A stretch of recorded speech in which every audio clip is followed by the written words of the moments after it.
Philippe Mateta's equaliser made Arsenal a little bit jittery at the end at the Emirates, and now all eyes on Anfield. And the Telegraph goes with all eyes on Anfield as we look ahead to Liverpool potentially winning the title against Tottenham Hotspur at the weekend. Liverpool just need a point now. Also, the Telegraph talking about the Leeds manager, Daniel Farke, potentially being sacked despite leading them to promotion. And we're also talking about Marcus Rashford here on Back Pages tonight as he eyes a Champions League move next season. He may not get that with Aston Villa if they decide to exercise an option. And on the back page of the Mirror, no way back. They're talking about Marcus Rashford not being able to return and play for Manchester United, his boyhood club, suggesting that only a move away will now suffice for Marcus Rashford. We are going to start, though, with Arsenal's draw against Crystal Palace at the Emirates, meaning Liverpool's title celebrations just have to wait a little bit longer until the weekend. They need a point against Tottenham Hotspur at Anfield. John and Jack joining us here on Back Pages tonight. John, I'm going to come to you first. I guess it was a jittery night in the end for Arsenal. They gave it away a little bit at the end of the game there. Jean-Philippe Mateta with a great finish. I wonder how you think Liverpool fans would have been feeling watching that game tonight. Well, and also the Liverpool players, because they said in commentary on the game on Sky tonight, the Liverpool players had congregated, a lot of them at the training ground, and were watching it. And so, yeah, I do think the fans and the players together were thinking, once Mateta does that, actually could go on and win that game. Arsenal looked so jittery, so nervous, so lacking in intensity. And actually, they put on a really lame and rather pathetic performance tonight, I thought. And actually Palace, not just coming back from one goal, but they did it twice. Eze scored a terrific equaliser in the first half. Mateta's goal has got to go down as goal of the month and probably be a contender of goal of the season. Really caught Ray off his line. It was a brilliant piece of improvised skill, and it really exposed Arsenal, I think. I mean, the stats don't lie here, and Arsenal have been pretty lame closest challengers to an exceptional Liverpool team. The numbers don't lie. 13 draws this season. I think Arsenal fans have been so busy counting up Tottenham's defeats that they kind of let slip of how many games they've let slip and turned into draws. 9 times they've surrendered a lead this season. That's points dropped in 34 games in their Premier League. It's astonishing. That's 16 times they've dropped. 16 games in which they've dropped from 34 games in total. I mean, that is nowhere near good enough and title winning form. The maximum now they can get is accumulating is 79 points. That will be 10 points less than last season. Liverpool, if they win all theirs, can get up to the same points tally as Man City accumulated last season. So there's no doubt about it. Liverpool deserve to be remembered as brilliant champions, up there with the very best that the Premier League, I think, has seen. But Arsenal have fallen woefully short. And I have to say that was highlighted in a really very tame and lame performance against Crystal Palace tonight. Yeah, and Jack, Sam Dean writes in the Telegraph that it would be grim indeed for Arsenal if their own incompetence had provided the crowning moment for their title rivals. And he goes on to say that it was not a particularly encouraging night for Arteta, given what's on the horizon for them. Would you go along with that? It's a difficult one, isn't it? I mean, what Sam writes there is right. I mean, it would have typified Arsenal's season if they'd handed Liverpool the title with a bit of a step up. I think, Liverpool would have, the players and staff at Liverpool would have certainly wanted it to go that way tonight and have it all wrapped up and nailed on. But I think a lot of the fans going to Anfield at the weekend will be glad that they can get it done in front of a full stadium, having won the title then.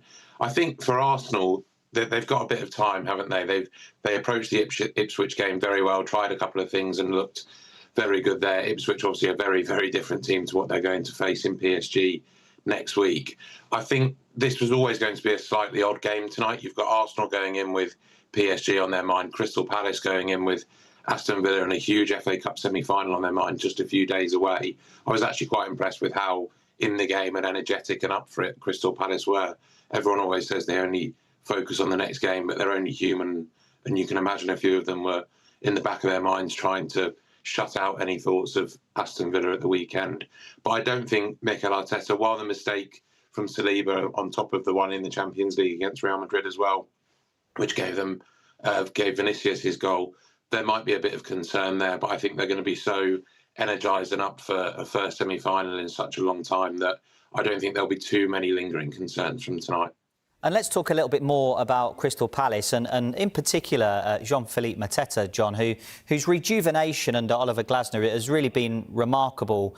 His form tailed off under Roy Hodgson. We weren't really sure whether he was going to be a Premier League level striker, but what do you make of the way he's developed as a player under Oliver Glasner? Well, Glasner was cute tonight, wasn't he? Because he rested and rotated a little bit, you know, and Mateta obviously comes off the bench.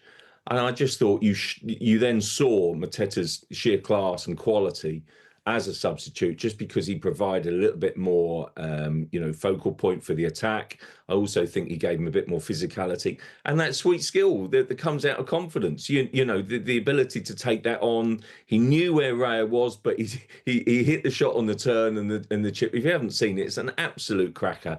And really, it will go down as one of the goals of the season. And it shows his, brilliant, excellent sort of kind of dynamic and skill and awareness, really. I think he's been terrific. He gives Palace such an edge. Listen, he wears that headguard because obviously earlier in the FA Cup campaign, he suffered a really bad cut to his ear, didn't he, in a clash. But honestly, it doesn't seem to sort of impinge on his performances at all, which again speaks volumes of him as a player and as a character. And I just think Palace, no one wants to lose sort of kind of before one of their big games. I totally get Jack's point, and it's a good point. Arsenal got that PSG game, but Palace have also got this semi-final. Now, listen, I think Palace, on the back of that tonight, yes, it's a short turnaround. They've got 24 hours less than their opponents, Aston Villa, who lost last night. But I wouldn't mind betting that Palace go in there sort of kind of with their tails up, really, and sort of really high confidence, because they deserve to. They play really well and with a spring in their step, and I think they got the balance just right, really. They deserved absolutely everything they got tonight, and possibly should have really had the victory as well. But, it was sloppy from Arsenal, and Palace punished them. Yeah, so Liverpool just having to wait a little bit longer to celebrate being Premier League champions. That game against Tottenham Hotspur should be terrific at Anfield, live on Sky Sports Premier League Super Sunday from 4 o'clock. Let's move on and talk about Marcus Rashford, because plenty of the newspapers talking about his future, where that may lie, where he wants to play his football, what competitions he wants to play his football in. The Telegraph talking about him wanting to play Champions League football next season. He's had the taste of it with Aston Villa in this campaign. Also, other newspapers talking about there's no way back really for him at Manchester United. Jack, I'm going to come to you on this first. Do we think that he's going to get what he wants, essentially? Have his performances at Aston Villa reignited, do we think, clubs around Europe thinking that he can be a top-level Champions League player for them? I think clubs will certainly be considering him now. Whether they feel that he can be a top-level Champions League player is another issue, really. We've sort of seen flashes from Marcus Rashford. There were nice moments in that game against PSG. Nearly scored a very good goal last night, converted the penalty. He's made good impacts off the bench for Aston Villa and sort of given their season a bit more life, along with Asensio coming in on loan. I'm not quite convinced yet whether we're seeing him right back at his best. I think the important thing maybe we see is that mentally he looks a lot sharper, engaged in games, working absolutely tirelessly. He's got a manager that he seems invested in. I think for the clubs that will be looking at him, a lot will hinge on the sort of fee Manchester United look for. He's obviously on incredibly large wages at Manchester United as well. There won't be many clubs that can afford that. So whether he's ready to take a wage cut to pursue that move or that dream of playing in the Champions League regularly again and starting is a big thing. If he can have a strong end to the season, do something with Villa in the FA Cup, then that will only strengthen his case. But I think there's, it's been a very good move, loan move for him, a very productive loan move in terms of showing that he can still do it. But I don't think clubs will have seen it quite at that real top level that he was at 2 or 3 years ago quite yet. And John, I wonder what Aston Villa might feel. I mean, these stories, lots of the newspapers carrying stories less than 24 hours after Villa were beaten by Manchester City. Now, it does diminish their hopes of Champions League qualification, but they're not out of it, and they could still qualify for the Champions League. They've also got an FA Cup semi-final on the horizon. How will they feel about attention being taken away from what's left for them at the end of the season? And once again, we're kind of talking about the future of Marcus Rashford when they have so much left to play for. Yeah, I do think Unai Emery has understandably been a bit touchy, hasn't he, about sort of kind of so many questions about Rashford in a season where Aston Villa are still battling for the Champions League place. They reached the quarterfinals of the Champions League. I mean, what a success that is. And they could still reach the FA Cup final. I mean, it's a remarkable season for Emery. And so I can understand a bit of a frustration that they sign a player in loan on January and, you know, and Rashford, it sort of doesn't start every game, but makes an impact. And then everyone talks about him. But that's what you get with Rashford. You know, he is a megastar. He's an England superstar. He's a brilliant, brilliant player. I actually think that Rashford is one of these stories of the season, certainly in the second half of the season. He's come back, his story, his return to form, and kind of the way he's hit it, and he's been focused and he's been driven. I'm really, really impressed with Marcus Rashford. Always liked him as a player. We all know what he's like as a personality. He's fantastic. You know what he did during lockdown as a personality, as a national hero, frankly. And listen, I think sometimes when you lose a big game like that, as a journalist, I know I'll make calls, you know. So it's not Rashford, I don't think, necessarily placing this story. I think is good journalists doing good journalism, chasing those stories and seeing where Rashford might end up next. I'll tell you what, he deserves to be in the Champions League on performances like he's produced recently for Villa. So it's no surprise to me that actually he's targeting a team that will be in the top 5 next season. I wouldn't bet against Villa. You know, I know it was a setback last night, but I still think they can do it. They're playing super football, very good to watch, and Rashford's a big part of that. And given what John has said there then, Jack, with Rashford being one of the stories of the season, the better he does that look worse then for Manchester United and their management of the whole Rashford situation and the whole scenario around him? The fact that he's back, scoring goals, looking like a good Champions League level player, does that hurt Manchester United? And the fact that we're seeing on the back pages that there's no way back for him there at Old Trafford, does that highlight maybe how poorly that they've managed the situation with him? It will hurt their pride, certainly. I don't think it will hurt their position in the summer at all. It will be difficult maybe for a lot of people at Manchester United, the coaches that haven't been able to get him engaged and looking like this as a player, for it to happen, you know, quite quickly, moving to a different club and with a different coach, and to be showing signs of the old Marcus Rashford again so quickly will be something that really hurts Manchester United's pride. But it's no secret that they've got a lot of work to do in the summer and they haven't got too much money to do it with. You know, these stories all talk about the players that Manchester United are looking to move on. Anthony out on loan, Jadon Sancho out on loan at Chelsea, looking to get money in for them. The biggest asset they've got to sell, really, is Marcus Rashford. They need the cash in. They're in a tight position financially. Jim Ratcliffe made that very clear a while ago, saying that they could have been bust by Christmas if they hadn't made some tough financial decisions. So as much as it's not nice for any club to not succeed with a player and see them quite quickly go on to better things elsewhere, then they'll be hoping that he finishes on a high and can hide its market and fetch the highest price possible come the summer. Yeah, Marcus Rashford will be hoping to line up at Wembley in an FA Cup semi-final. Manchester United go to Bournemouth this weekend in the Premier League. We're going to take a quick break, but when we come back, we'll look at more of the sports stories in the morning newspapers, including this in the Telegraph, as Leeds consider sacking Daniel Farke despite winning promotion to the Premier League.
You're watching Back Pages tonight, and a warm welcome back to the Mirror's chief football writer John Cross and Jack Rosser from The Sun.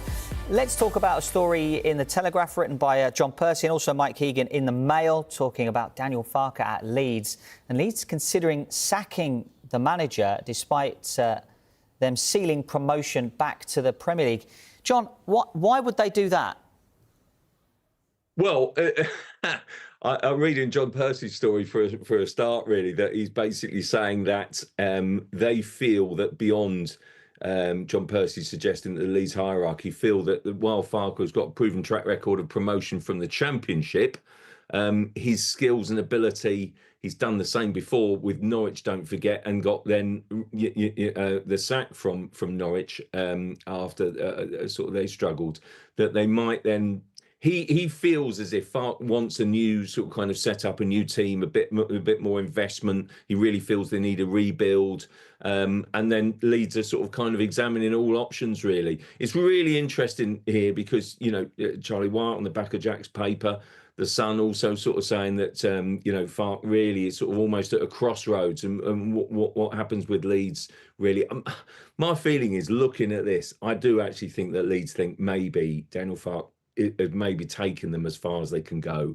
I mean, let's not forget, this is the guy that missed out on the playoffs last season, had to sell, you know, members of the sort of almost the family silver, particularly in sort of Archie Gray, if you like, and then still got them up. And, you know, they've still got the potential. They're already promoted, could win the actual title themselves in the next few games.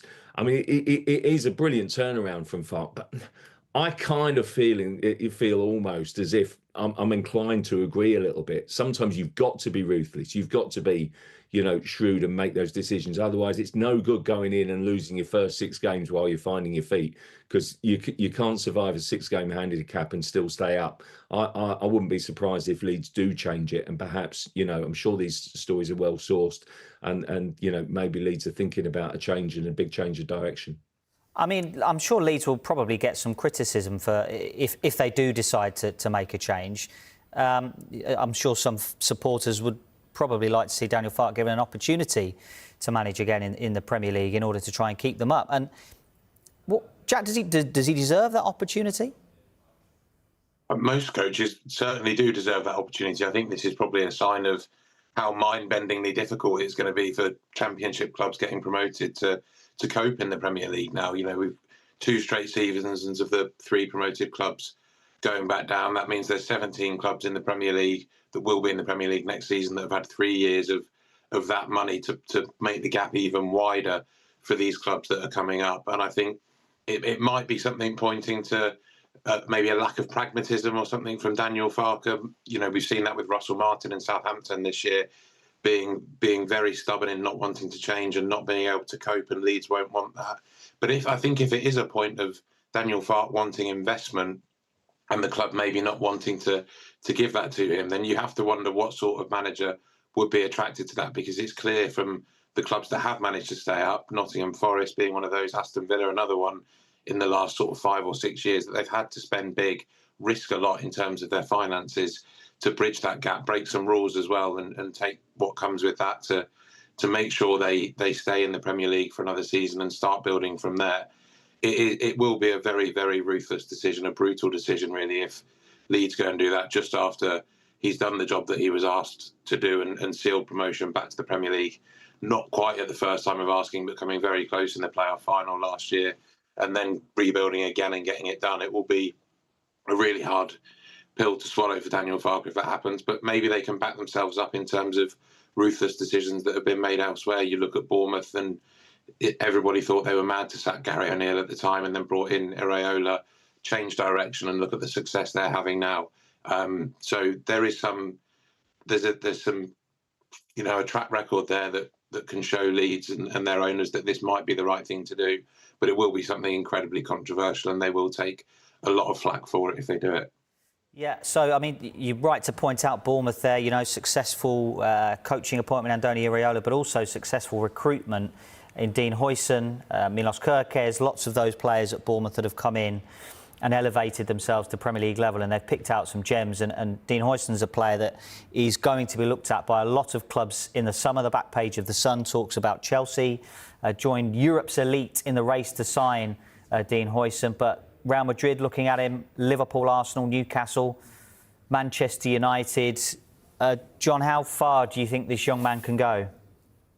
Oh, super cool on the ball. I think he's lovely. He's polished.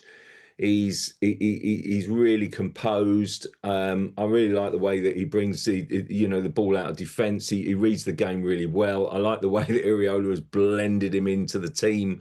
I think he was really highly regarded. I mean, they picked him up as a bargain, didn't they? What was it?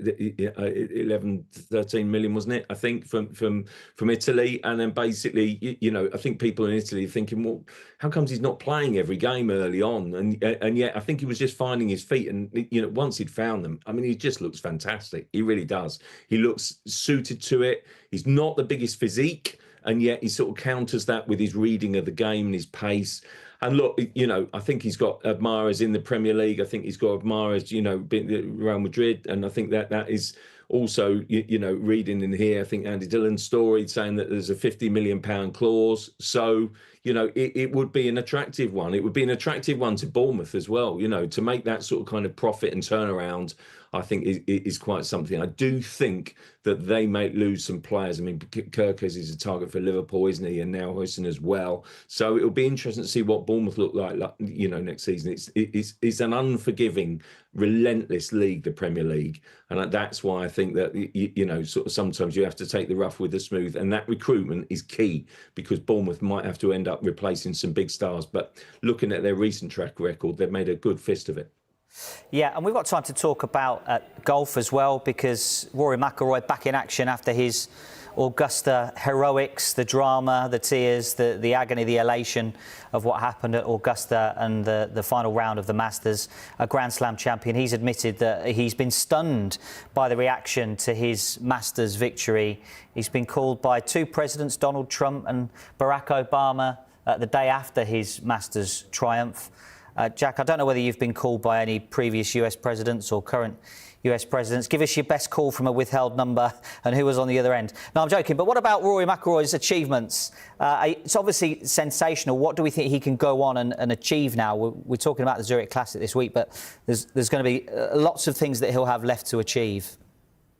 I am hoping for a phone call from a president if I finally break 100 one day, but that might be a long way coming. No, it's huge, isn't it? I mean, the impact has gone so wide. So many people that are invested in golf have been almost sort of floating on a cloud, really, that since Rory McIlroy got that done, so many people were emotionally invested in it. He looks like he's enjoyed his celebrations a bit, doesn't he? I think he sounded like he was struggling with a bit of a cold. He's been across the Atlantic twice to celebrate at home with his family and friends back in Northern Ireland as well. And, it's quite impressive, really, that he's got back to Zurich. But I think it's quite a nice place for him to go back and play alongside Shane Lowry, maybe have the pressure off slightly, having a friend alongside him. But he sounds free. He sounds very confident. He sounds like he could go on and really do something this year. There's a lot of courses in the majors this year that suit him. Quail Hollow is somewhere that he's won plenty of times on tour before, won a major there as well. And then, of course, Portrush in the Open. He's somewhere where he's got great history and a bit of baggage from the last time the Open was there. So he looks like someone with a lot of weight lifted off his shoulder. And I think a lot of people will be excited to see him play again this week. Yeah, Zurich Classic live on Sky Sports starting on Thursday. John, Jack, thank you so much. Now, if you missed any of the show, there's another chance to see Back Pages tonight at hour, and the show is also available as a podcast. Just download Back Pages on Apple, Spotify, wherever you get your podcasts.